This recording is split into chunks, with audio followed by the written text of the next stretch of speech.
యోగు తన స్నేహితులకు చెప్తున్నటువంటి మాట ఇది.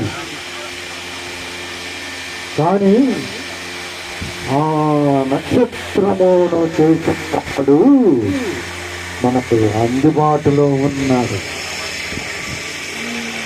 స్వాతి అంటే ఆ నక్షత్రాన్ని మనము అందుకోలేము, కానీ దాని స్వభావాన్ని అందుకుంటాం.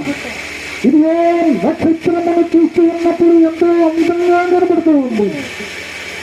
దాని స్వభావం ఏంటి అని అంటే అది తెలియగలిగినటువంటి దాన్ని జ్ఞానులైనటువంటి వారే దాన్ని కనుక్కుంటారు.